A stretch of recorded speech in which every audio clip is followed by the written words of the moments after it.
Irmãos amados, Romanos capítulo 16, do verso 1 ao verso 16. Nós vamos avançar bastante nesse último capítulo, mas ainda teremos mais duas outras pregações, se a graça de Deus permitir assim, para concluir toda a carta do apóstolo Paulo aos Romanos. E essa é uma graça da parte de Deus, de estudarmos um texto continuado, é que nós temos algumas pregações como essa. Eu quero te encorajar a se concentrar de forma muito ávida nas palavras que vão ser ministradas aqui. Porque essa é uma pregação que vai ser um pouco mais técnica. Nós vamos avançar por nomes e algumas histórias que estão dentro dessa lista dos 26 nomes que Paulo cita e assim tentando extrair aplicações bíblicas para as nossas vidas. Então vou precisar que você esteja absolutamente concentrado. Romanos 16, de 1 a 16, a palavra de Deus nos diz, ouça com reverência: recomendo-vos a nossa irmã Febe, que está servindo a igreja de Cencreia, para que a recebais no Senhor. Lembra que o apóstolo Paulo está escrevendo isso para a igreja em Roma, ou as igrejas que estavam na cidade ou nas regiões ali da Itália em Roma. Então ele está dizendo: eu recomendo que vocês recebam a nossa irmã Febe, que está servindo a igreja de Cencreia, para que a recebais no Senhor como convém aos santos, e a ajudeis em tudo o que de vós vier precisar. Porque tem sido protetora, grave bem essa palavra, protetora de muitos e de mim, inclusive. Saudai Priscila e Áquila. Então agora ele começa a saudar as pessoas que estavam em Roma, nas igrejas romanas, ok? Saudai Priscila e Áquila, meus cooperadores em Cristo Jesus, os quais pela minha vida arriscaram a sua própria cabeça. A tradução talvez literal seria: colocaram o seu pescoço em exposição, colocaram o seu pescoço à risca. E isto lhes agradeço, não somente eu, mas também todas as igrejas dos gentios. Saudai igualmente a igreja que se reúne na casa de Priscila e Áquila, na casa deles. Saudai meu querido Epineto, primícias da Ásia para Cristo. Saudai Maria, que muito trabalhou por vós. Saudai Andrônico e Júnias, meus parentes e companheiros de prisão, os quais são notáveis entre os apóstolos e estavam em Cristo antes de mim. Saudai Ampliato, meu dileto, que significa meu amado amigo no Senhor. Saudai Urbano, que é nosso cooperador em Cristo. E também meu amado Estaques. Saudai Ápeles, aprovado em Cristo. Saudai os da casa de Aristóbulo. Saudai meu parente Herodião. Saudai os da casa de Narciso, que estão no Senhor. Saudai Trifene e Trifosa, as quais trabalhavam no Senhor. Saudai a estimada Pérside, que também muito trabalhou no Senhor. Saudai Rufo, você vai lembrar dele em Marcos. Rufo, eleito no Senhor, e igualmente a sua mãe, que também tem sido mãe para mim.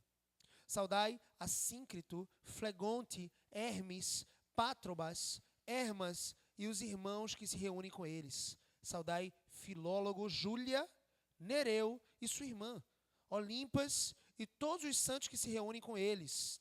Saudai-vos uns aos outros com ósculo santo.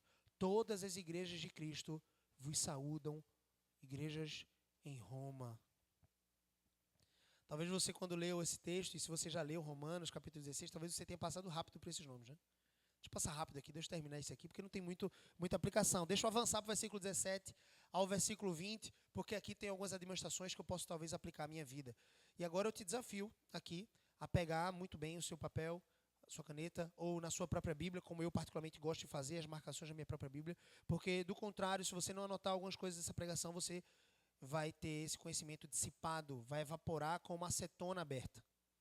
Rapidamente você vai esquecer, não só das aplicações, mas de quem foram essas pessoas. Então, recomendo, talvez você pegue até o seu celular, bloco de notas, faça algumas anotações.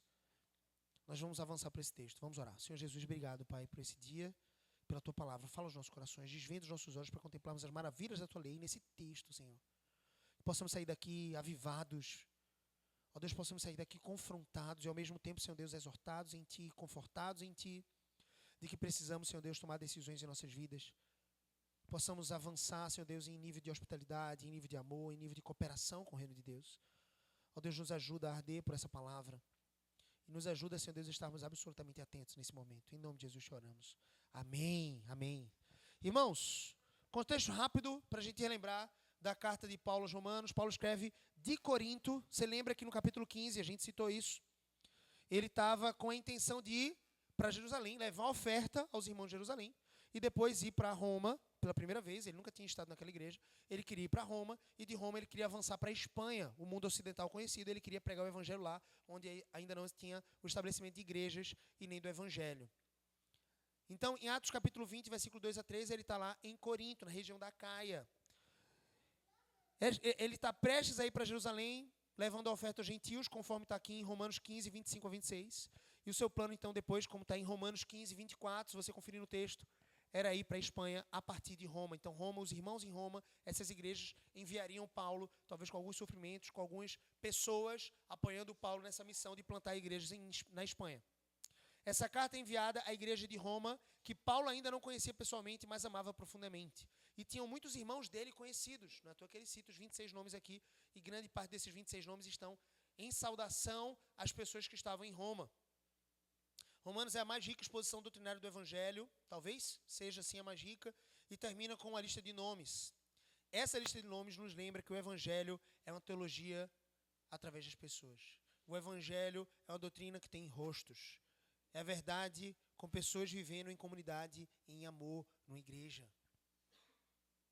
Vamos trazer o primeiro ponto aqui dessa pregação, a hospitalidade como serviço à igreja. Observe sua Bíblia no capítulo 16, versículo 1 e 2.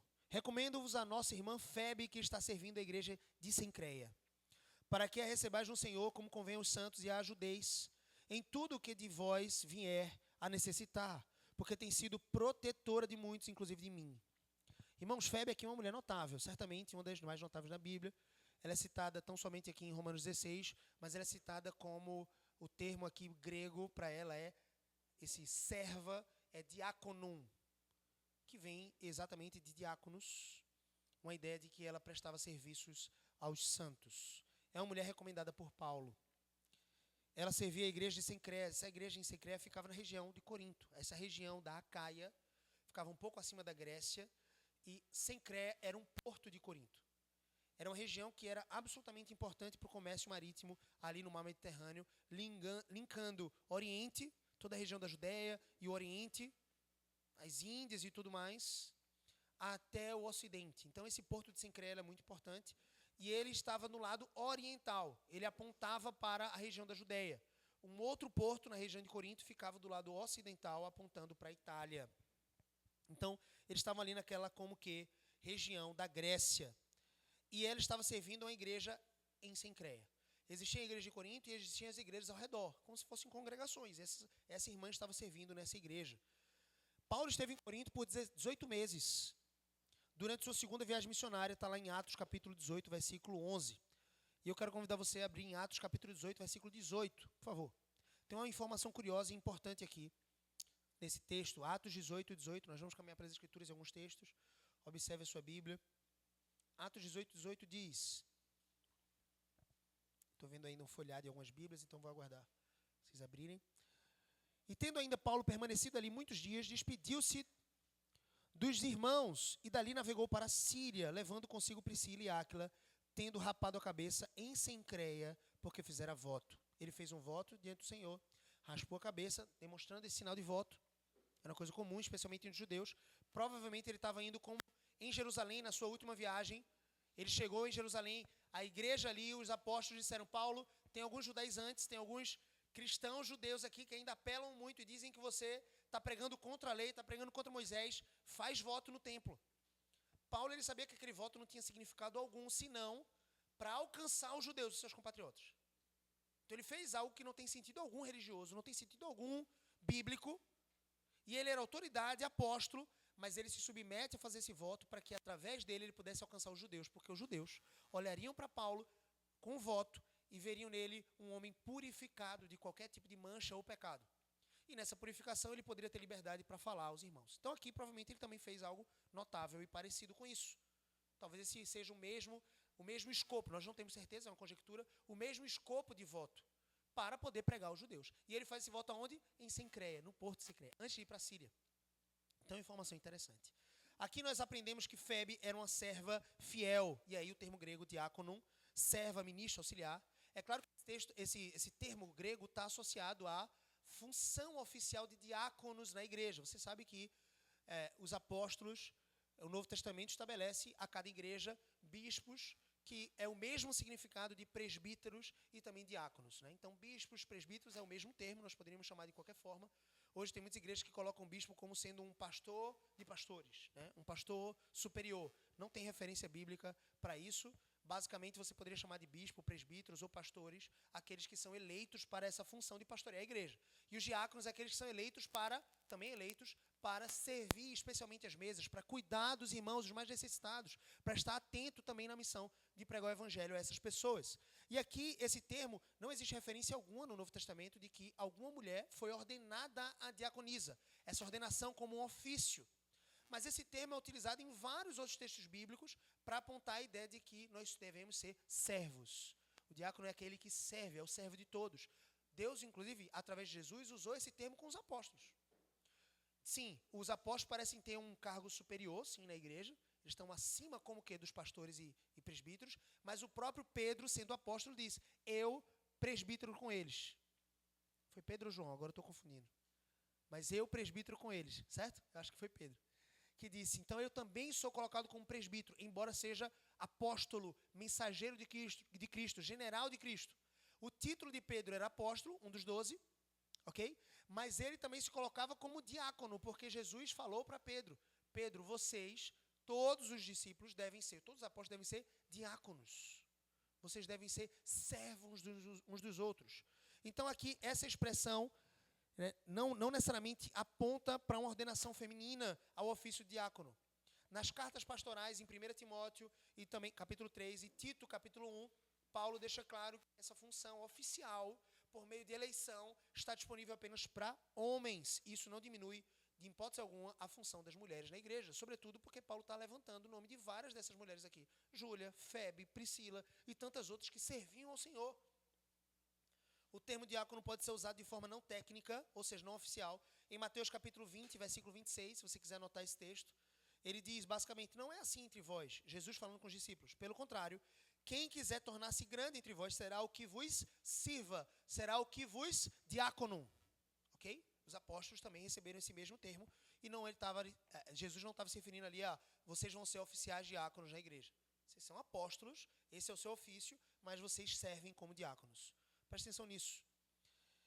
Romanos capítulo 13 também é uma boa referência. Romanos 13, versículo 4, a palavra de Deus diz, visto que a autoridade é ministra de Deus para o teu bem, entretanto, se fizeres o mal, teme. O apóstolo Paulo, na mesma carta aos Romanos, no tratado do capítulo 13, nós passamos aqui acho que 3 domingos falando só sobre a autoridade, e essa autoridade do capítulo 13, que ele está se referindo especialmente à autoridade civil, aos magistrados, aos governantes, aos juízes do povo, ele está dizendo, esses juízes, esses governantes, devem ser diáconos, trazendo sobre também, não só a igreja que deve se submeter aos governantes, ou seja, o povo de Deus deve ser submisso aos governantes, sim, ok? Isso não significa concordar com as suas atitudes. Paulo estava num governo romano, onde Nero era o imperador e tocava fogo nos cristãos, perseguindo os cristãos, mandava os cristãos para Roma, para o Coliseu, para matar os cristãos por meio de feras.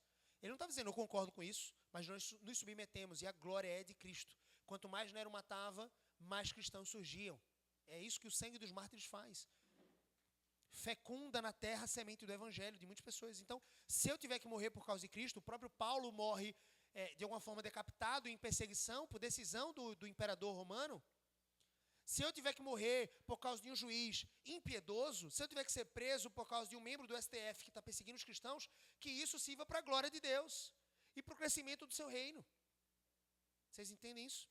E Paulo está dizendo aqui, visto que a autoridade é ministra de Deus, diácono de Deus, serva de Deus, também trazendo responsabilidade sobre os governantes. Por isso que ai dos governantes que governam mal, porque eles deveriam ser servos de Deus. Então também aqui é uma outra palavra, diácono, não expressando necessariamente um ofício. Paulo chama aqui Epáfras, em Colossenses capítulo 1, versículo 7, eu quero me desgastar nesse ponto, para deixar muito claro que nós não concordamos com a ordenação de diaconisas na igreja. Não faz sentido, biblicamente falando, olhando para as Escrituras Sagradas. Ele chama Epáfras de diáconos, mas também chama de Tíquico de diáconos em Colossenses 4:7. Colossenses 1:7 chama Epáfras de servo, diáconos, e chama Tíquico em Colossenses 4:7 de diáconos. mostrando que o termo também podia ser aplicado de modo geral a quem servia no ministério. E ele usa esse termo também para mulheres. O contexto, então, sugere um reconhecimento por seu serviço prático, generoso e confiável para Febe. Especialmente porque ela estava levando a carta e não por exercer necessariamente uma autoridade oficial.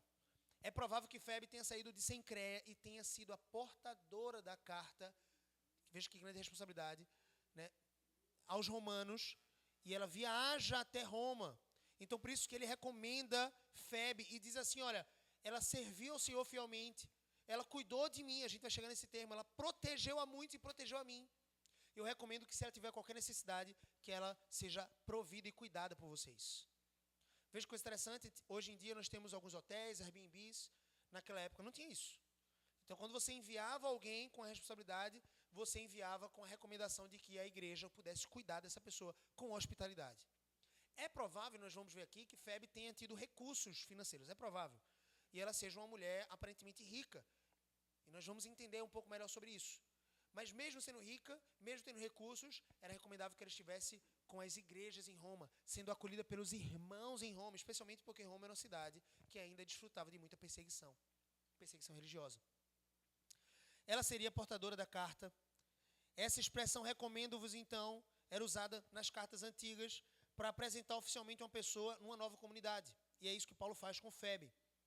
E isso era necessário porque alguém que estava levando a carta apostólica ou visitando a igreja pela primeira vez pudesse então ser recebida com a autoridade da carta. Olha o que diz aqui. Paulo diz: recebam ela como convém aos santos, com amor, honra e ajuda prática. Lá em 3 João, abra sua Bíblia, 3 João, capítulo 1, né, o único capítulo, versículo 5 a 8. Paulo vai fazer uma referência parecida. João. O apóstolo João está escrevendo aqui a terceira epístola, e ele escreve para um homem chamado Gaio, um servo de Deus, e ele diz: amado, ele está se referindo a Gaio, versículo 5, tá? 3 João 5. Procedes fielmente em tudo o que fazes para com os irmãos, especialmente para com os estrangeiros, os quais, perante a igreja, deram testemunho do teu amor. Então, Gaio era amoroso para com, especialmente, os estrangeiros, e João está recomendando que ele continue assim. Bem farás, encaminhando-os em sua jornada por modo digno de Deus. Bem farás, Gaio, em orientar esses estrangeiros para que eles busquem a Deus, para que eles conheçam a Deus, para que eles sejam orientados nessa peregrinação e sirvam ao Senhor. Pois por causa do nome de Jesus, foi que eles saíram, nada recebendo dos gentios. Portanto, aos tais devemos acolher, para que nos tornemos cooperadores da verdade. A recomendação de João, então, para Gaio é: acolham, especialmente os estrangeiros. Acolham aqueles irmãos que chegam na igreja. Vocês percebem aqui que tinham pensamentos até diversos em várias igrejas ali, na Ásia, Macedônia. Esse é o contexto da igreja no primeiro século. Em Corinto, na Acaia, ou até mesmo em Roma. Nós temos a região do Ilírico com outras igrejas. Tantas igrejas, Antioquia da Pisídia, Antioquia da Síria, própria Jerusalém, igrejas diferentes. Talvez, irmãos, com pensamentos diferentes. Não é à toa que teve ali o concílio em Atos 15. Pensamentos distintos. Paulo mesmo foi perseguido por pessoas que se diziam cristãs dentro da igreja em Jerusalém. Mas Paulo está, então, considerando que é uma só igreja. Apesar dos pensamentos diversos, uma só igreja. Então, se somos um só corpo, se somos um no Senhor, uma única igreja, por isso que nós declaramos no credo apostólico muitas vezes, né, creio na igreja universal. Não é universal do reino de Deus, do Edir Macedo. É universal no sentido de católica, não romana, mas católica no sentido de uma só igreja no mundo. Se nós pensamos assim, precisamos estar disponíveis e dispostos a acolher, a amar os irmãos até mesmo de outras denominações. Quão raro é você pegar uma igreja que vai fazer uma oferta voluntária para uma outra igreja que está precisando, se não for da mesma denominação? Quão raro é, se é que existe isso. Se não é da minha denominação, se não é o meu acervo imperioso de criar muitas igrejas, de ser o detentor de muitas congregações, então eu não vou contribuir, porque eu já contribuo com as minhas congregações. Não, mas tem uma igreja, irmãozinho, precisando, está com o teto caindo, você tem um recurso, por que você não pode ofertar? Paulo fez isso com as igrejas todas, Macedônia, Filipos, Tessalônica. Pegou a igreja de Corinto e várias outras igrejas, levantou uma oferta para quem? Para os crentes de Jerusalém que estavam passando por fome. Crentes em Jerusalém que às vezes discordavam da prática dos gentios. Esses gentios se esforçaram por ofertar para essa igreja. Veja que coração generoso, observando uma só igreja. Então João está aqui elogiando Gaio por sustentar missionários cristãos e ensina que quem ajuda participa da obra da verdade. Ajude pessoas bíblicas, pessoas operosas no Senhor, mesmo que não concorde com todos os aspectos da sua teologia. É claro que precisamos ter um zelo pela teologia. Ela de alguma forma determina aquilo que nós cremos e aquilo que nós fazemos. Mas esse zelo pela verdade, nós vamos ver no próximo domingo isso. Esse zelo pela verdade não é massacrador, exterminador de outras denominações e de outras igrejas. Quando ele usa esse termo protetor aqui para Febe, observe, versículo 2, finalzinho, protetora de muitos e de mim, inclusive, ele está falando sobre um espírito humanitário. Ele está falando sobre Febe ser generosa no serviço aos santos.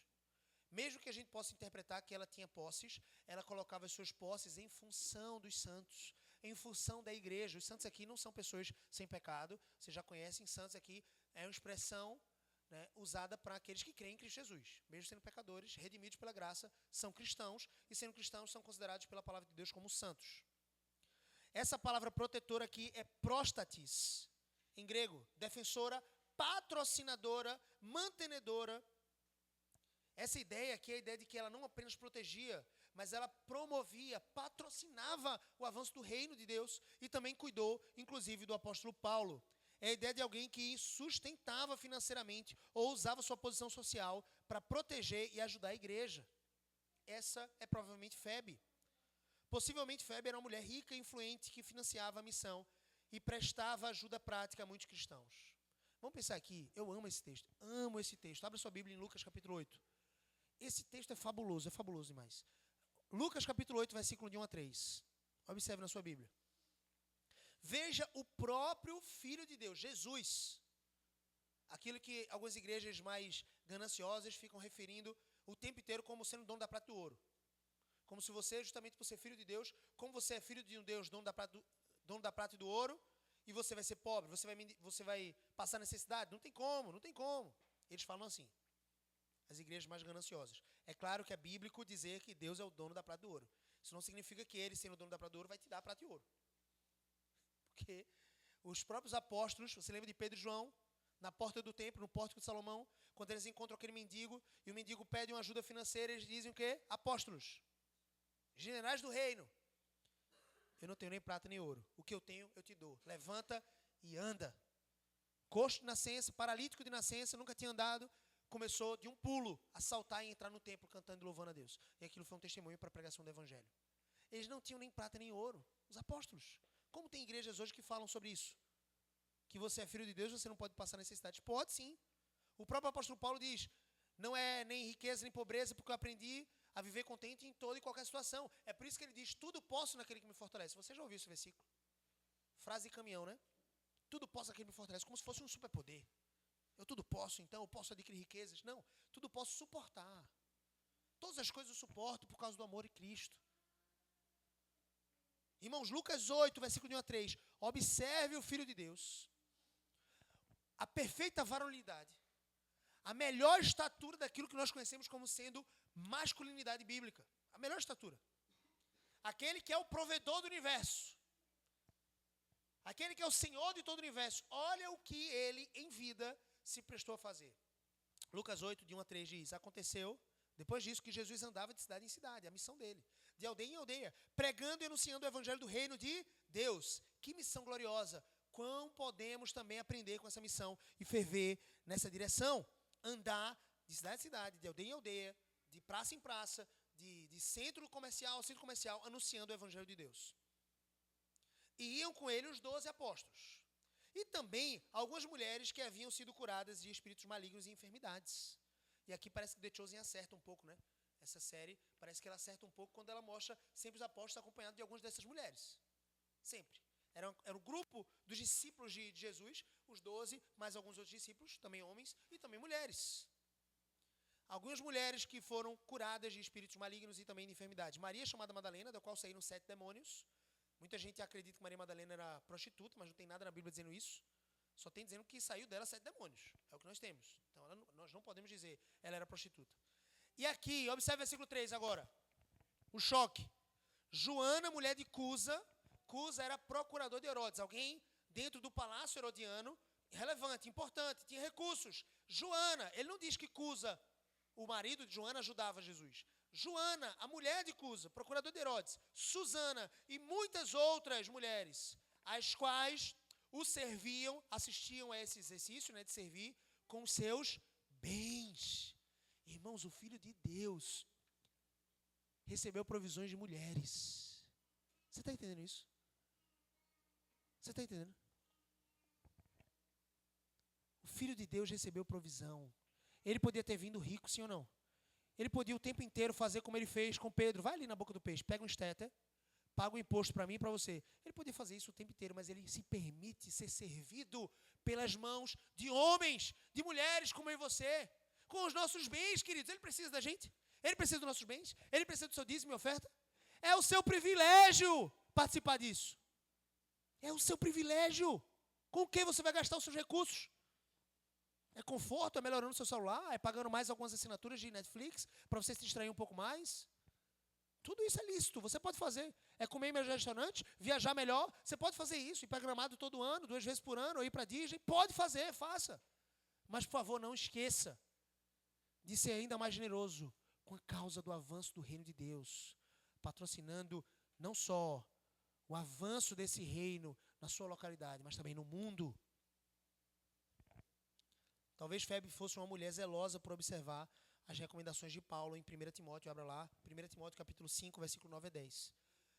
Alguns que afirmam que ela era diaconisa no sentido oficial podem estar equivocados, e eu finalizo esse ponto dizendo isso. Talvez ela simplesmente estivesse observando aquilo que Paulo disse. Não existe nenhum registro bíblico dizendo que Febe era viúva, mas talvez fosse. Mas sendo viúva ou não, ela estava observando as recomendações de Paulo. É como eu gosto de dizer. As recomendações de Paulo, ou do Espírito Santo, através de Paulo, inspirando ali o apóstolo Paulo, em 1 Timóteo capítulo 3 e em Tito capítulo 1, sobre os presbíteros e diáconos, é a recomendação para todo homem. Todo homem deve estar apto a se tornar um presbítero ou um diácono. Isso não significa que você vai ser eleito. Não significa que você tem que servir a igreja com esses ofícios. Mas você precisa ser lá, homem ou sua mulher, não dada muito vinho, hospitaleiro, mestre do bem, dominador da palavra, ou seja, criar bem os seus filhos na disciplina, na demonstração do Senhor, governar bem a sua própria casa, ter um bom testemunho dos de fora, não ser neófito, ou seja, não ser inexperiente, observar as escrituras. Todo homem tem que observar aqueles textos e se esforçar por crescer naquele padrão em Cristo. Assim também as mulheres devem crescer em 1 Timóteo 5, 9 e 10, algumas das listas de recomendações para que mulheres sejam piedosas. Olha isso. 1 Timóteo 5, 9 e 10 diz: não seja inscrita, senão viúva que conte ao menos 60 anos de idade, tenha sido esposa de um só marido, seja recomendada pelo testemunho de boas obras, tenha criado filhos, exercitado a hospitalidade, lavado aos pés aos santos. Isso significa servir aos santos do Senhor. Isso não significa uma posição, entenda, de humilhação ou uma submissão sexual, não tem nada a ver com isso. Tem a ver com a posição de lavar os pés, de servir, de cuidar dos santos, de proteger, de promover, de patrocinar. Socorrido os atribulados e se viveu na prática zelosa de toda boa obra. Essa mulher, depois de 60 anos, pode ser inscrita como as viúvas que vão ser acudidas pela igreja. Paulo está fazendo uma ordenança, uma ideia, um escopo de que as mulheres que vão ser, de alguma forma, supridas pela igreja com bens materiais, supridas nas suas necessidades, devem ser, então, esse escopo de mulher. Essas esposas de um só marido, tendo criado filhos, exercitado hospitalidade, lavado aos pés aos santos, socorridos os atribulados, se viveu na prática zelosa de toda boa obra. Ele diz que as viúvas que não são verdadeiramente viúvas, ele diz assim, ou seja, as mais jovens, ele diz, ou que se casem ou que trabalhem. Porque uma vez que são sustentadas pela igreja, se tornam ociosas e ficam indo de casa em casa, isso contaminando em pecados de fofoca e outras coisas mais. Eu estou sendo sustentada pela igreja, tenho 30 anos, tenho 40 anos, podia estar trabalhando, servindo de alguma forma. Como Lídia, você lembra aquela vendedora de púrpura de Tiatira? Ela estava em Filipos quando Paulo chegou e ela foi convertida e toda a sua casa. E ela era como que viúva. E ao mesmo tempo ela estava fazendo o que ali? Servindo, trabalhando. Então você pode ser produtiva, trabalhe, minha irmã. Trabalhe. E aí você põe por terra, talvez, aquele discurso que toda mulher deve ficar 100% em casa. É claro que o seu trabalho é valiosíssimo de moldar corações para Deus. É claro que você precisa, esse talvez seja o principal trabalho, moldar almas eternas, os seus filhos para o Senhor. Esse é o trabalho que você faz para Deus e até para o mundo, para a sociedade. É no berço que surgem, de alguma forma, ou os tiranos, ou aqueles que vão servir ao Senhor no reino, no Evangelho. Então você tem um grande papel, mas ao mesmo tempo não me diga que é bíblico que a mulher só trabalhe no seu lar. Entenda o que eu quero dizer? Às vezes os contextos são esses. Viúva. Às vezes o contexto é por motivos de força maior, talvez. Você se tornou divorciada, seu marido talvez te traía subsequentemente, consequentemente, sem arrependimento. Consecutivamente, eu acho que a palavra é essa. Consecutivamente, sem arrependimento. Podendo trazer doenças para o seu lar. E talvez você disse assim, basta. E quem é que vai sustentar a casa? Você não precisa trabalhar? Você não precisa se esforçar, produzir algum tipo de obra? A mulher de Provérbios 31 não fazia um pouco disso? Ou Lídia também não vendia púrpura? Ou Raabe também não vendia? Então, irmãos, é claro que você pode ser produtiva, especialmente no seu lar. Você deve ser uma boa dona de casa, é isso que a palavra de Deus diz. E as mulheres piedosas devem ensinar as mais novas a serem boas donas de casa, a servirem e amarem os seus maridos, a criarem filhos na disciplina e na administração do Senhor. Essa é a sua principal missão, sem dúvida. Mas também você pode servir com seus bens.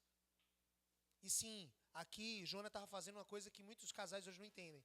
Os bens são da família. Ela estava usando de alguma forma, provavelmente, né, por não ter um trabalho fixo, ela estava usando os recursos de Cusa, procurador de Herodes, para sustentar Jesus. Lucas capítulo 8, versículo de 1 a 3. Entendeu não? Os recursos são da família. A Cusa é procurador de Herodes, ele tem bens, são os bens da família. Eu como esposa, eu estou pegando... Ele não estava roubando do marido. Roubando do marido para dar para Jesus. Não. Estava pegando do dinheiro da família. É da família, é do casal o recurso. E estava ofertando ao Senhor, né, colocando aos pés de Jesus, que não pedia muito, tá? Que não pedia muito. Não era para ele enriquecer, não era para ele andar de carruagem. Estou muito cansado. Para ir de uma cidade para outra, estou andando muitos quilômetros. Vamos comprar uns camelos, vamos comprar umas carruagens. Talvez Judas, que era um apóstolo ganancioso, talvez ele ofereceu esse tipo de sugestão para Jesus. Jesus, o senhor tem recursos. Facilmente o senhor teria influência. Irmãos, pensa comigo. Quem poderia ter mais amigos influentes no império ou dentro do palácio do que Jesus? Ou cara, gente boa. Curar é com ele. Está pensando em alguma coisa, meu filho? Herodes, seu filho está doente? Eu curo. Vamos lá. O cara mais fácil para ter amizade. Eu vejo alguns pastores hoje, tem nada contra você ter boas amizades, amizades influentes, tem nada contra você ter amizades com empresários bem-sucedidos. Pode ter. Inclusive, o evangelho precisa alcançar essas pessoas também. Tenha. Mas, por favor, não faça isso para receber deles o dízimo. Não faça isso para receber deles uma ofertinha generosa para você criar um prédio megalomaníaco para a sua igreja. Não faça isso. Jesus podia ter feito isso e não fez. Ele podia ter feito isso ou não? Ele podia ter esse tipo de amizade e receber muitos recursos e ele pensar, poxa, são 12 apóstolos, eu vou comprar aqui 12 camelos para nós. Vou comprar aqui carruagens, uma Porsche, cavalos, um puro sangue. Eu vou comprar um Dodge. Nada contra quem tem Dodge. Inclusive, se você é pastor nos Estados Unidos, é provável que você vai ter um Dodge, que é baratinho. Aqui, se o pastor anda de Dodge, é loucura, né? Porque aí ele está roubando a igreja, está desviando recursos, ou está fazendo caixa 2, com alguma fundação. Mas nos Estados Unidos é baratinho, é $20 mil o celular, ele compra um Dodge, compra um Porsche baratinho. Então, se o pastor dos Estados Unidos, eu nem critico. O cara está ganhando em dólar, deixa ele comprar. Anda de Dodge, meu filho, não precisa andar no Fusquinha, não. Mas entenda, Jesus não teve carruagens. Pastor que anda de jatinho. Meu irmão, se o cara é empresário e ele tem um jatinho, bênção, porque o dinheiro, o tempo dele é dinheiro, então ele vai encurtar as coisas, vai gastar o dinheiro dele. Até a presidente do Palmeiras tem mais dignidade que esses pastores. Sabe por quê? Porque a presidente do Palmeiras é dona de uma empresa, Crefisa, com o seu marido, construiu um império e ela oferta ao Palmeiras, claro, com o interesse de recrutar também recursos financeiros, ela oferta ao Palmeiras patrocínio. Começou assim a sua jornada. Depois ela se tornou presidente do Palmeiras. E agora comprou um avião, que o Palmeiras usa, o avião é dela. Quando ela precisa usar, ela gasta o dinheiro dela. Quando o clube precisa usar, aí o clube paga só a gasolina. Mas o dinheiro é dela. Você está entendendo, não? Aí o pastor está pegando, está comprando jatinho para a igreja. E usando o dinheiro dos dízimos para pagar a gasolina do jatinho. E daqui para São Paulo e voltar é R$60 mil. Meu irmão, pega um voo comercial em nome de Jesus. Mesmo que tu pague R$150 a mais para ficar na cadeira da frente. Mais confortável para estar lendo, produzindo, descansar um pouquinho, porque você está muitas madrugadas estudando a palavra. Bênção. Mas vai num voo comercial normal. Vai de jatinho? Então seja empresário. Então o dinheiro é seu, é da sua empresa. Porque Jesus não usou os recursos de Joana, de Susana, de Maria Madalena ou de outras mulheres para comprar jatinho, meu querido. Na época não tinha jatinho, né? Um camelo premium. Um camelo prime. Entendeu, não? Não tem sentido. Mas vamos voltar para a Febe. Ela talvez estivesse exercendo esse tipo de compostura. Hospitalidade. Lavar os pés aos santos. Socorrendo os atribulados. E talvez ela não fosse uma das mulheres que precisasse ser socorrida pela igreja, como Paulo está dizendo nessa lista de 1 Timóteo 5. Essa lista é para as mulheres que vão ser socorridas pela igreja.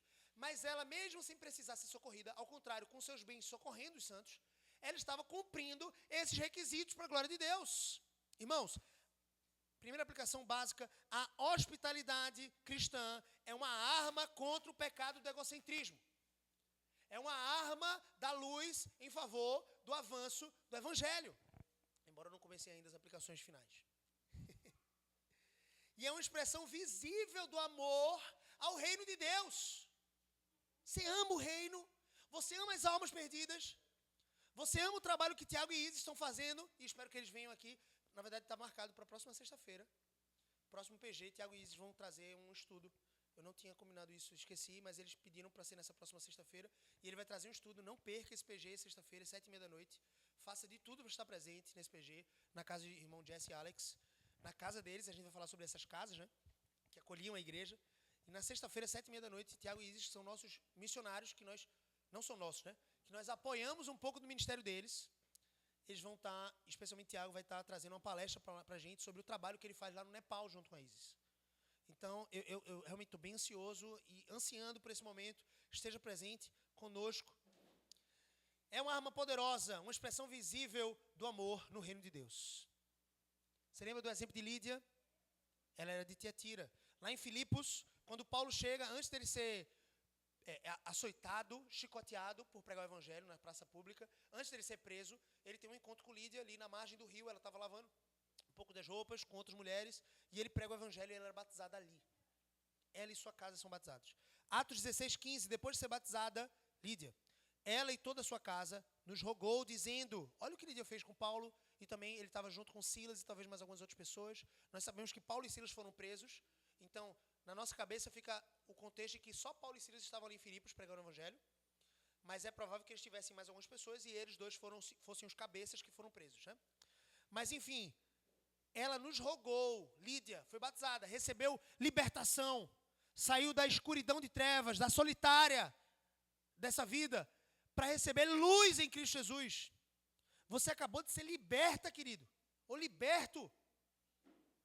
Você tem que ser grato ao Cristo Salvador que te libertou. E ao mesmo tempo, que grande gratidão você pode dirigir à pessoa que foi o mensageiro, o evangelista dessa salvação. Lídia faz o quê? Rogou. Rogar é pedir com esforço. Sem titubear. Não é aquele pedido por educação, é aquele pedido esforçoso, quase constrangendo a pessoa. Dizendo, se julgais que sou fiel ao Senhor, entrai em minha casa e aí ficai. E nos constrangeu a isso. Então Lídia recebeu o apóstolo, também Silas, o cooperador, e outros irmãos, recebeu em sua casa, deu da sua comida, deu da sua bebida, deu um alojamento, um descanso para o apóstolo, um descanso digno. Matthew Henry, ele disse certa vez sobre esse texto, convém aos cristãos ajudar uns aos outros em seus assuntos, especialmente aos estrangeiros. Nós precisamos nos ajudar, irmãos, nos nossos assuntos. Às vezes o BO não é sobre morte, não é sobre fome e sede, não. Às vezes o seu irmão, ele não vai morrer se ele não tiver a solução daquele problema. Mas ele está com um problema grande que está atrapalhando ele até no trabalho. Às vezes é um empréstimo de R$1.000, de R$2.000. E você está segurando porque eu não empresto dinheiro para ninguém, não sou tolo. Mas a palavra de Deus diz para você emprestar, meu irmão. Se você tem, empresta. Não vai tirar da sua conta de luz, né? Não vai tirar do seu aluguel, do dinheiro do pão. Mas está lá, sobrando. Está aplicado, está rendendo. Como é que você não pode emprestar? Nos dois em que você vai virar banco agora emprestar para 100 pessoas. E nem agiota, por favor. A palavra de Deus diz que aquele que cobra com juros altos, com usura, esse é impiedoso. Esse não passa do reino dos céus. Ok? Mas o que eu estou dizendo aqui? Às vezes o irmão ali está aflito. E ele tem um compromisso. E se ele não pagar, Gabriel? Glória a Deus, meu irmão. A tua dívida foi paga de graça na cruz, na verdade, com alto preço. Eu espero que você crie um mecanismo para que ele pague, organize lá, de repente, seja organizado, não simplesmente dê o dinheiro. Fala assim, ó, como é que tu vai me pagar? São quantas parcelas? Vamos lá, qual o dia do mês? Nesses dias. Se preciso for fazer até um contratozinho, vai no cartório e assina. Entendeu não? Você não é banco, mas você foi lá, assinou um cartóriozinho, assinou um contratozinho, reconheceu firma, e você está com aquele contrato, você pode cobrar daquele irmão. Ó. No contrato está dizendo que se passa, não vou cobrar juros não, mas se passar da data, vai ter um jurozinho de 1% e mora. Vai ter mora. 1% é razoável. 1% ao mês, está bom demais. Entendeu não? Eu não vou cobrar juros, só se você atrasar. Não atrase, por favor. Priorize, me ajude. Você vai pagar aqui, não vou receber juros nenhum por isso. Então, nem que seja assim, irmão. Mas você está ajudando, acolhendo os assuntos do outro. Naquilo que for possível, obviamente. Segundo ponto. A comunhão como evidência do Evangelho. Vamos rapidamente aqui. Romanos 16, 13 a 16. Saudai Priscila e Áquila, meus cooperadores em Cristo Jesus. Observe. Paulo menciona 26 nomes, homens e mulheres, judeus e gentios, líderes e membros. Saudai Priscila e Áquila, meus cooperadores em Cristo Jesus. Priscila e Áquila eram um casal judeu-cristão, conhecidos desde Atos capítulo 18. Paulo se encontrou com eles, provavelmente em Corinto. Eles foram expulsos de Roma por decreto de Cláudio. Você pode notar esse texto em Atos 18, 2, diz que eles foram expulsos de Roma. Eu vou ler rapidamente os textos, eu não vou mais aguardar que vocês abram, porque eu acho que a gente precisa correr agora para o finalzinho, tá certo? Eles trabalharam com Paulo como fazedores de tenda. Lembra que Paulo precisava suprir as necessidades dele para avançar o evangelho? E ele não ficou dependendo da igreja, embora tivesse algumas igrejas que cooperassem com ele, especialmente a Macedônia. Mas ele foi lá e fez, parte do meu tempo, eu gostaria de dedicar 100% isso para pregar o evangelho, mas parte do meu tempo eu vou dedicar a fazer tendas, para suprir a minha necessidade dos meus, e poder então comer e trabalhar. Atos 18, de 1 a 3 diz, depois disso, deixando Paulo Atenas, partiu para Corinto, e achando certo judeu, por nome Áquila, natural de Ponto, a cidade que ele era nascido, né, era Ponto, recentemente chegado da Itália, então ele tinha saído de Roma, com a sua esposa Priscila, com Priscila, sua mulher, porquanto Cláudio, que era o imperador lá, tinha decretado que todos os judeus saíssem de Roma. Paulo aproximou-se deles, de Priscila e Áquila. E como era do mesmo ofício, Paulo também tinha uma expertise em fazer tendas, e Priscila e Áquila também, passou a morar com eles e ali trabalhava, pois a profissão deles era fazer tendas. Interessante, né? Passou a morar com eles. Hospitalidade. Eles foram discipuladores de Apolo em Éfeso. Entenda, onde Priscila e Áquila foram, eles abriram a igreja na sua casa. Olha que testemunho maravilhoso. Eles estavam em Roma, igreja na casa deles. Eles estavam em Éfeso, igreja na casa deles. Eles estavam em Corinto, igreja na casa deles. Voltaram para Roma, igreja na casa deles. As igrejas se reuniam em casas. Né? Atos 18, 26. Apolo, que era um homem fervoroso, cheio do Espírito Santo, para falar a palavra de Deus, não estava dominando todos os assuntos bíblicos. Ele tinha uma paixão por Jesus, por pregar Jesus, mas ele não tinha muito domínio sobre as doutrinas da graça. Ele, Apolo, começou a falar ousadamente na sinagoga. Ouvindo-o, porém, Priscila e Áquila, tomaram-no consigo e com mais exatidão lhe expuseram o caminho de Deus. Aprenderam com Paulo, trouxeram Apolo e disseram, Apolo, vamos discipular você? Calma aí. Fala com fervor, mas deixa eu te dar um pouquinho mais de tutano, um pouquinho mais de doutrina. O verso 4 diz, os quais, Priscila e Áquila, pela minha vida, arriscaram sua própria cabeça. Eles intervieram em uma situação de risco para salvar Paulo, mas nós não sabemos qual. Não sabemos se foi só na acolhida, se eles simplesmente acolheram Paulo e isso por si só caracterizava um risco, como se você estivesse acolhendo uma família judia no governo nazista na Alemanha. Você tinha riscos. Então talvez eles arriscaram nesse contexto a própria vida. Ou em outro contexto, nós não sabemos como isso aconteceu, mas Paulo registra isso. Isso é um grande ensinamento para nós, o que eu trouxe aqui para as crianças. Paulo está aqui reconhecendo pessoas que cooperaram com ele. Irmãos amados, dileto, cooperador, eleito, ele vai falar vários termos, elogiando os irmãos. E gente crente também recebe elogio. Você pode elogiar os irmãos. Eu sei que toda a glória é para o Senhor, mas você pode elogiar o irmão, você pode dizer muito obrigado por ter feito esse serviço. Mas era a função dele na igreja, era fazer o café, era fazer o slide. Mas você pode elogiar, você pode agradar a esse irmão, agradando ao Senhor sem falsidade, agradecendo pelo seu serviço. Paulo diz, irmãos, que todas as igrejas dos gentios, ele era o apóstolo dos gentios, todas as igrejas dos gentios são gratas a Priscila e Áquila. Isso é um testemunho tremendo. Você já imaginou o final da sua vida? Você receber um testemunho desse? Ontem eu e a Andressa, a gente estava vendo alguma coisa em relação aos filhos. Eu não sei se foi, acho que foi com o Sky. Os filhos reconhecendo os pais, ou foi com a Andressa. Assim, como como é gostoso, como é aprazível um filho, um pai desejar, né? Todo pai deseja isso, viu, filho? Você que é filho sabe disso. Um filho reconhecendo o serviço do pai e da mãe em função de ter criado no caminho do Senhor, de ter levado à igreja, de ter servido de alguma forma com os seus bens, com o seu tempo, com os seus recursos. E um filho registrando isso diante de Deus, diante de uma comunidade, elogiando seu pai e sua mãe, não para a glória deles, mas para a glória de Deus. O pai se derrete todinho, a mãe se derrete, não tem um que não faça. Como é alegre. Você vai ter talvez esse momento uma vez na sua vida. Agora imagine no final da sua vida você receber um registro como esse. Todas as igrejas dos gentios, do mundo conhecido, realmente eram gratas a Priscila e Áquila. Irmãos, eles não traziam um holofote para eles mesmos. Eles não eram necessariamente as pessoas do microfone, entenda? Eles eram pessoas discretas, mas servindo sempre piedosamente aos santos. Eles tinham influência também além de Roma. Pense comigo, eles hospedaram a igreja em sua casa em Roma, Éfeso e Corinto. 1 Coríntios 16, 19, 2 Timóteo 4, 19. Eles são mencionados nas saudações também de outras cartas de Paulo, não só aqui nos Romanos, mas também em 1 Coríntios 16, 19, 2 Timóteo 4, 19, eles são mencionados também como pessoas queridas pelo apóstolo, como servas do Senhor Jesus e cooperadores com eles. Vamos para o versículo 5. Saudar igualmente a igreja que se reúne na casa de Priscila e Áquila. A igreja primitiva, querido, se reunia em casas particulares, pois ainda não havia templos ou prédios eclesiásticos. Você pode ver isso em Filemon, capítulo 2, e também, verso 2, e também em Colossenses, capítulo 4, versículo 15. O lar de Priscila e Áquila era um centro de adoração e discipulado.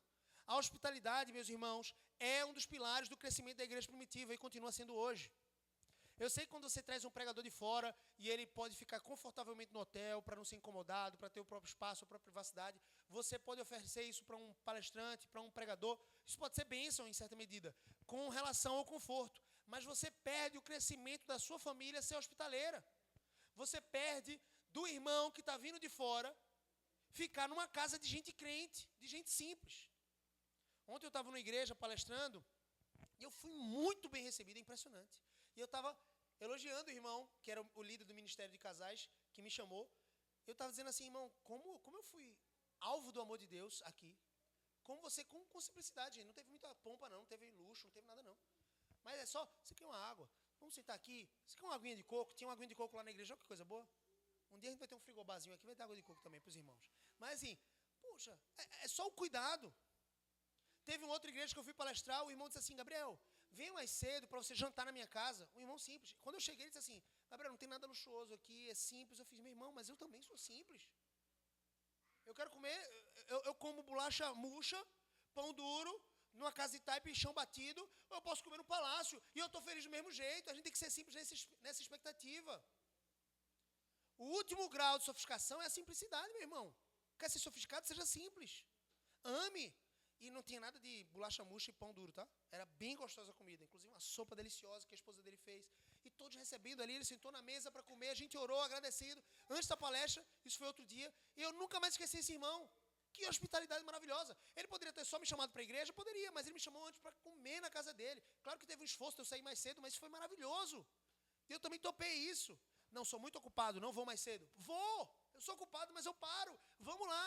Vamos desfrutar dessa comunhão com pessoas que eu não conheço. Eu nem conheço os irmãos, mas eu amo porque são irmãos em Cristo. Então vamos amar agora, vamos ter comunhão uns com os outros, irmãos. Às vezes nós nos privamos de coisas maravilhosas da parte de Deus, coisas que Ele orientou para o nosso amadurecimento, para o nosso aperfeiçoamento. 1 Coríntios 16, 19 diz, as igrejas da Ásia vos saúdam, Áquila e Priscila, com a igreja que está na casa deles, vos saúdam efusivamente no Senhor. Efusivamente. As igrejas da Ásia Menor, Éfeso e todas as regiões saudavam Priscila e Áquila. Eles abriram novamente a casa para hospedar a igreja local, assim como fizeram anteriormente. Eles fizeram isso em Corinto, em Éfeso, nunca mais esqueça disso, em Roma. Onde eles chegavam, a casa deles era um reduto de adoração ao Senhor. Você deseja isso, meu irmão? Que a sua casa seja um ponto de adoração ao Senhor? Um ponto onde seus filhos possam dizer, aqui em casa nós recebemos gente crente para adorar a Deus. Não, aqui em casa tem gente que é mais ou menos assim. Aqui em casa não está tudo muito organizado. Que temor de homens é esse? Que zelo tolo é esse? Não, porque a cozinha tem que estar perfeita, eu ainda vou botar os móveis. Isso é tolice. Falta de maturidade, falta de desfrute. Amadureça, crente. E às vezes são pessoas que estão há anos na igreja, mas nunca foram confrontadas amorosamente sobre isso. Abra a sua casa. Receba gente crente ali. Adore ao Senhor. Glória a Deus pela vida de vocês, porque o PG tem acontecido lá na igreja, a igreja que se reúne na casa de Jesse e Alex. Nas sextas-feiras, e é maravilhoso, e todos são convidados e bem-vindos. Tem um esforço de você ir, mas que momento deleitoso, sim ou não? Foi edificante essa sexta-feira.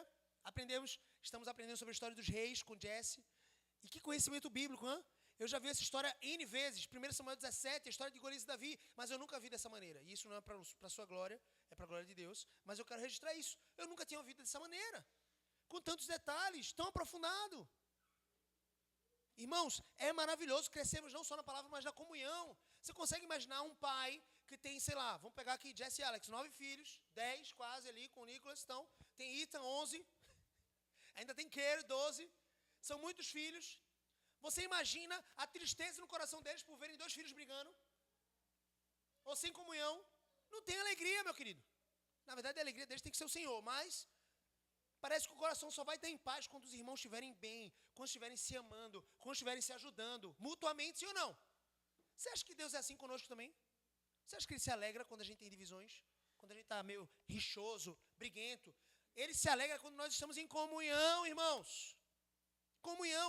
E para termos comunhão, precisamos nos esforçar. Não tem comunhão em casa, sentado no sofá vendo Netflix, não. Você tem que sair de casa. Ou minimamente abrir a sua casa para receber gente. Marcar programações. Precisa gastar muita coisa não, como maçã. Junta lá, faz uma salada de fruta com maçã.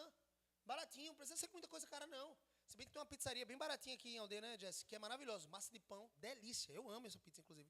E a gente compra bem baratinho, né? E dá para muita gente. Então, geralmente, lá no PG é pizza. Porque é barato. Nesse caso é barato. Nessa pizzaria é extremamente barato. Mas, enfim. Demora umas 2 horas para entregar, mas é bem legal. Literalmente, o PG começa de 7h30. Tem que pedir de 6 horas, né? Vai ter que começar a pedir mais cedo agora, porque eles atrasaram, entregaram de 8h30. Vê. Mas quando chega quentinha, chega deliciosa e é barato. Irmãos, nós precisamos nos esforçar. Eu vejo gente crente que não se esforça para estar com gente crente. Você está sempre consigo mesmo, sempre trabalhando. É porque agora eu comecei a trabalhar. É porque agora eu estou fazendo faculdade trabalhando. Meu irmão, se esforce. Ah, hoje não teve aula da faculdade. Então eu vou para a igreja. Tem encontro na igreja? Tem estudo bíblico? Tem gente ali? Ou então eu vou para casa e vou ter comunhão com meus irmãos, fazer o culto familiar. Ou com a minha família.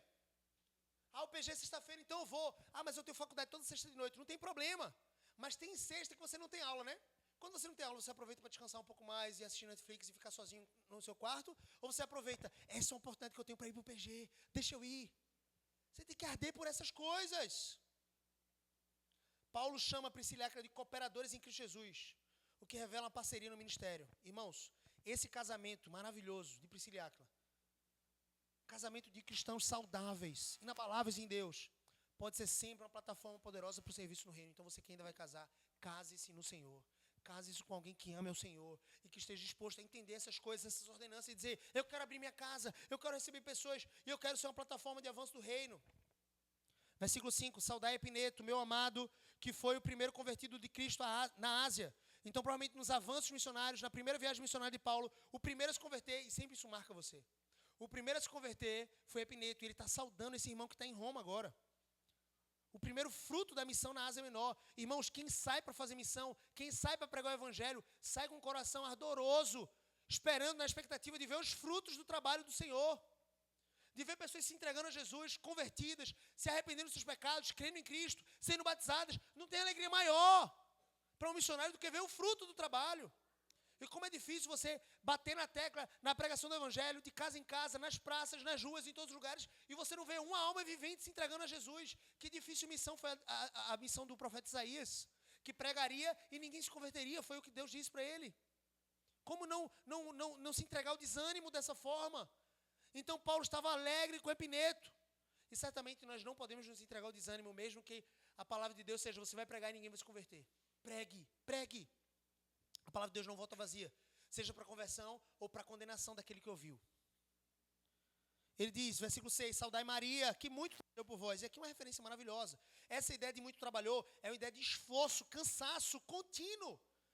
Semelhante a Colossenses capítulo 1, versículo 29, quando Paulo diz, para isso é que eu também me afadigo, esforçando-me o mais possível. Irmão, olha a mentalidade desse homem em Cristo. É Cristo nele, claro. Segundo a sua eficácia que opera eficazmente em mim. Ele diz, eu me afadigo para isso, para formar em vocês o caráter de Cristo. Colossenses 1, 29. Esforçando-me o mais possível. Você pode afirmar isso? Você tem paixão pelas pessoas que estão à sua volta, seus alunos, seus companheiros no jiu-jitsu. Você tem se esforçado o mais possível para que eles conheçam o Senhor Jesus, que eles não sejam enganados. Então Maria aqui muito trabalhou por vós. Saudai Andrônico e Júnia, meus parentes e companheiros de prisão. Aqui interessante porque ele fala em Romanos 9:3 que os seus parentes são os seus compatriotas. Então pode ser uma referência de que Andrônico e Júnia fossem judeus, tá?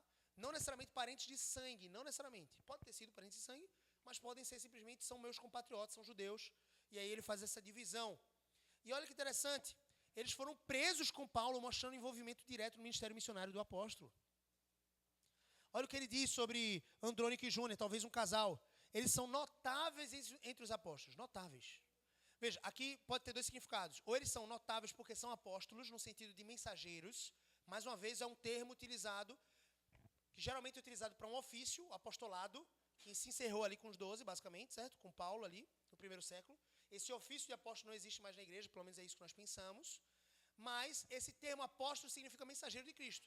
Então, assim como diácono pode ter um termo significando servo e não ofício, apóstolo também pode ter um termo como servo, como aquele mensageiro de Cristo e não como ofício. Tem vários textos que relatam isso. Você tem 2 Coríntios 8, 23, que diz que Tito era enviado das igrejas, apóstolo das igrejas. Você tem aqui o Filipenses capítulo 2, 25, que diz que Epafrodito era mensageiro de Cristo. Então, ali o termo em grego é apóstolos também. Mas aqui, o segundo significado pode realmente apontar para o fato de que Andrônico e Júnia, eles eram, de alguma forma, notáveis entre os apóstolos. Os apóstolos conheciam eles. Como Paulo diz que eles se converteram antes do próprio Paulo, é provável que eles tenham se convertido ali em Jerusalém, através dos apóstolos. E com as suas obras, com o seu serviço ao Senhor, se tornaram conhecidos dos apóstolos, entenderam? Então aqui esse termo, eles são notáveis entre os apóstolos, provavelmente aponta para a ideia de que eles são conhecidos dos apóstolos pelo seu serviço. Ok? Aí ele fala no versículo 8 a 10, Ampliato, Urbano, Estaques, Apeles. Esses nomes aqui aparecem em inscrições nas catacumbas de Roma, queridos. Olha que interessante. O que sugere que eram crentes comuns, mas eram de alguma forma importantes na igreja romana. Na catacumba de Domítila, uma das antigas catacumbas de Roma, no século I, há uma inscrição visível esculpida com o nome Ampliatis. E pode ser o mesmo Ampliato ou Ampliato que Paulo se refere aqui em Romanos 16. A inscrição é feita em destaque e em honra, em uma área nobre da catacumba, sugerindo que essa pessoa possivelmente era muito respeitada pela comunidade cristã. Ampliato e Estaque são chamados de amados. Urbano é chamado de cooperador de Cristo, em Cristo. Apeles é chamado de aprovado em Cristo. Essa ideia de aprovado aqui é alguém que foi acrisolado, é alguém que passou pelo fogo, é alguém que, como metal precioso, realmente passou por provações, foi testado, mas foi aprovado, conforme diz lá em Tiago 1,12, nós somos atestados e aprovados por Deus quando passamos pelas provações e passamos perseverando no Senhor. Ou 2 Coríntios ainda, também, deixa eu voltar aqui, 2 Coríntios 10, 18, também traz essa ideia de acrisolamento. Acrisolar é refinar, purificar pelo fogo, ok? Dileto é uma palavra usada para ampliato aqui, que significa muito amado. Vá comigo, versículo 10 e 11.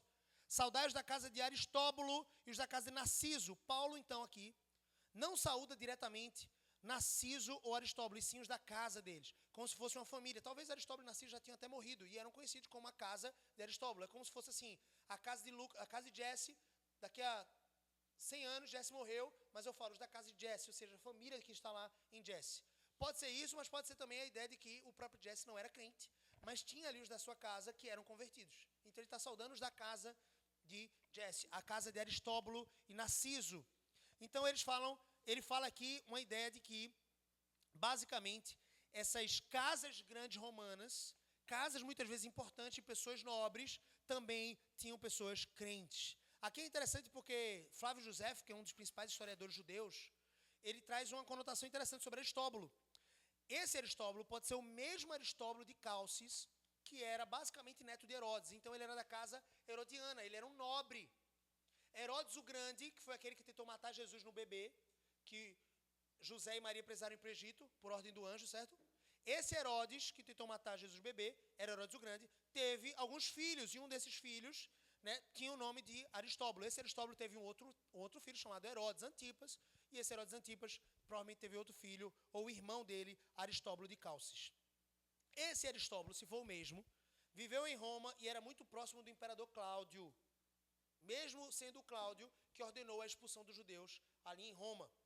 Fontes históricas, como Flávio Joséfos, indicam que alguns membros da família de Herodes foram educados e residiam em Roma. Ele era rei e governante lá na Judéia, mas ele mandava alguns de seus familiares para serem educados nos palácios romanos, para estarem dentro da corte de César, basicamente. E isso indicava que esses membros, sendo educados e residindo em Roma, eram nobres. E, de fato, veja, pessoas na igreja de Roma eram nobres, eram simples, eram comuns. Tinha gente de todas as classes sociais, mas eram membros da igreja. E não tinha era VIP não, viu, para eles. Podia ser Aristóbulo, o nobre, podia ser qualquer pessoa, sentava no banco da igreja como qualquer outra. Paulo destaca aqui, os da casa Narciso também estão no Senhor. Aqueles que estão no Senhor. Uma distinção clara, possivelmente contrastando com o próprio Narciso, que talvez não fosse crente. Versículo 11, estamos chegando ao final. Saudai Herodião, meu parente. Também pode ser uma referência para a ideia de que ele era simplesmente judeu, ou parente mesmo de Paulo. Um judeu cristão, como Paulo. Seu nome aqui pode indicar, inclusive, que ele também era parente de Herodes. Mais uma vez, uma ideia de nobreza. Versículo 12. Saudai Trifena e Trifosa, talvez duas irmãs. A amada Pérside. Elas trabalharam muito no Senhor. Elas se dedicaram ao Senhor. Versículo 13. Saudai Rufo, eleito no Senhor. E igualmente a sua mãe, que também tem sido para mim. Então, Paulo está dizendo assim, a mãe de Rufo é como mãe para mim. Agora, veja quem é Rufo. Marcos capítulo 15, versículo 21 diz: E obrigaram a Simão Cirineu, que passava, vindo do campo, pai de Alexandre e pai de Rufo, a carregar-lhe a cruz.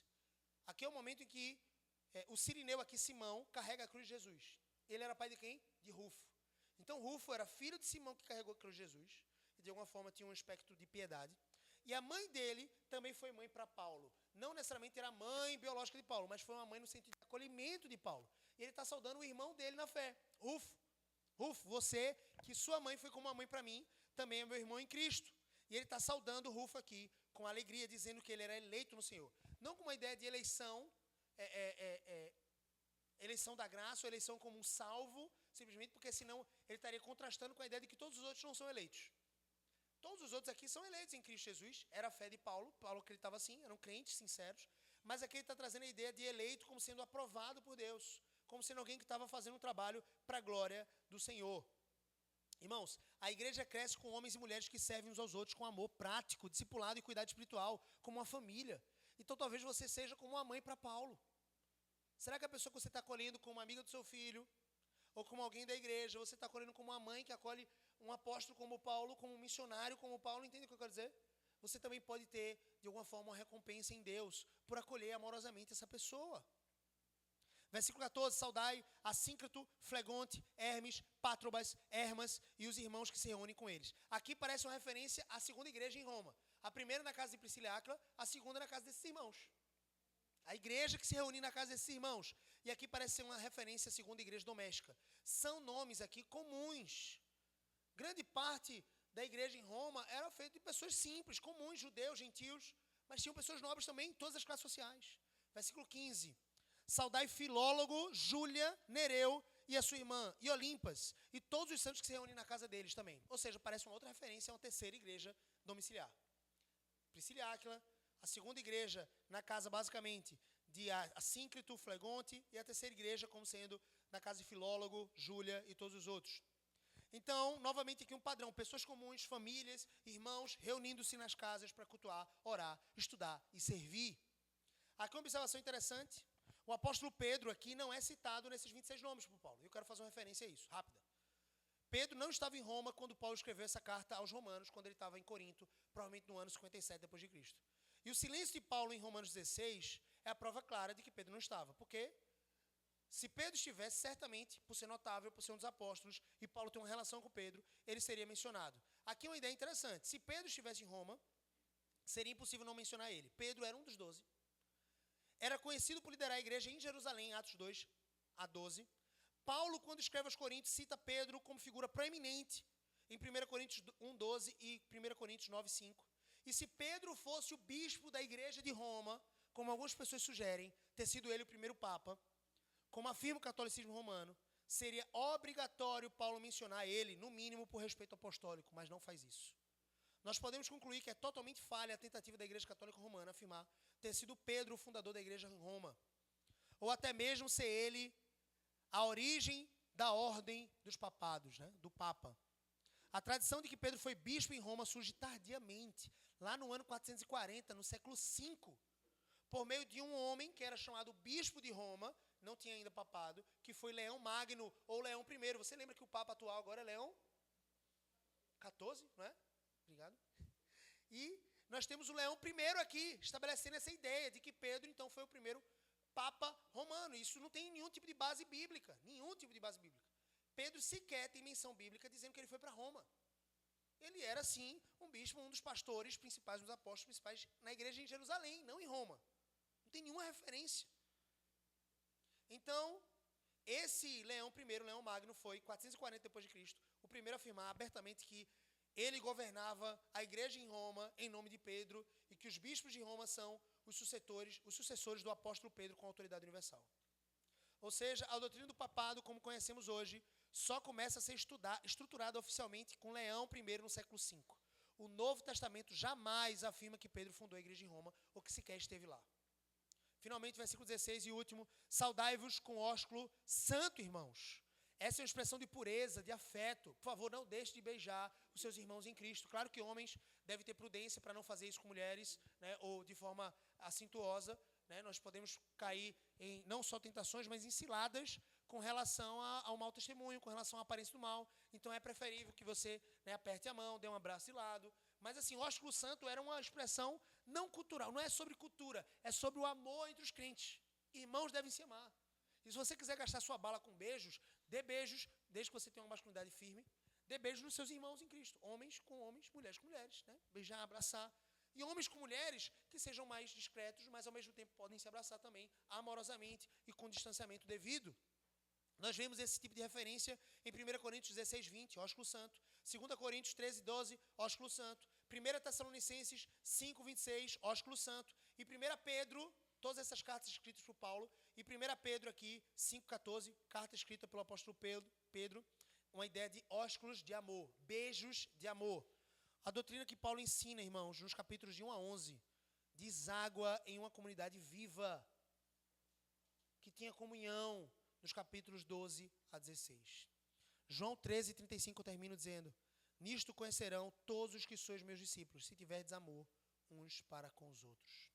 As aplicações rápidas e práticas, eu já fiz algumas aplicações aqui para vocês, mas entendam, nós somos conhecidos por sermos de Deus, por termos amor uns com os outros, por apoiarmos a causa do reino de Deus, o avanço do reino de Deus. Ame gente crente, ame os seus irmãos, receba-o nas suas casas.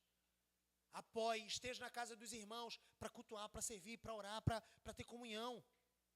Ame e valorize a igreja local. Por mais imperfeita que essa igreja local seja, no sentido, né, da prática, até mesmo do amor, se você acha que a igreja local em que você faz parte pode crescer em amor, seja um instrumento de Deus para amar mais, para acolher mais, para recepcionar as pessoas de fora, os estrangeiros, os visitantes. Apoie, sorria, abrace. A igreja local é o corpo de Cristo. Então seja a parte viva dela, atuante dela. Segunda aplicação, sirva com os dons e recursos que Deus te deu. Hospitalidade é isso. Como Febe, Priscila, Maria ou Pérside, trabalhe duramente, diligentemente no Senhor. Ninguém é pequeno demais para servir, nem grande demais para se omitir, irmãos. Nós precisamos nos mover na direção do serviço santo aos irmãos, à igreja de Cristo. Finalmente, tenha comunhão sincera, pura e sacrificial com os irmãos.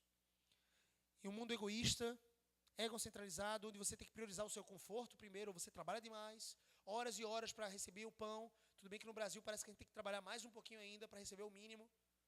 São altas a carga tributária. Mas, irmão, não é sobre apenas adquirir recursos para se manter ou para adquirir conforto. É sobre ter comunhão com os irmãos. É sobre ir à casa. É sobre estar nos pequenos grupos durante a semana. É sobre estar na casa do Senhor no domingo. Se alegrar com o culto, se alegrar com a pregação, mesmo que seja longa. Eu sei que agora eu vou ter tentação sim, sobre vocês. Mas se alegre com o Senhor. O Evangelho é mostrado pelo amor fraternal. Elogie, reconheça de maneira sincera os seus irmãos na igreja local, como Paulo fez com esses 26 nomes. Vamos orar. Senhor Jesus, obrigado pelo privilégio da Tua palavra. Obrigado por essa pregação, Senhor Deus. Fala aos nossos corações. Nos livra da tentação de acharmos longa demais. Embora, Senhor Deus, eu precise me esforçar, obviamente, para enxugar e por entregar, Senhor Deus, um conteúdo talvez num tempo um pouco mais oportuno, 45 minutos talvez. Eu me estendi. Eu te peço ao mesmo tempo, Senhor Deus, que o Senhor seja gracioso com meus irmãos para que não só recebam, Senhor Deus, essa ministração um pouco mais longa, mas também acolham nos seus corações para tomarem decisões que possam mudar suas vidas. Que eles possam se esforçar no avanço do Teu reino. Em nome de Cristo oramos. Amém. Amém. Irmãos amados,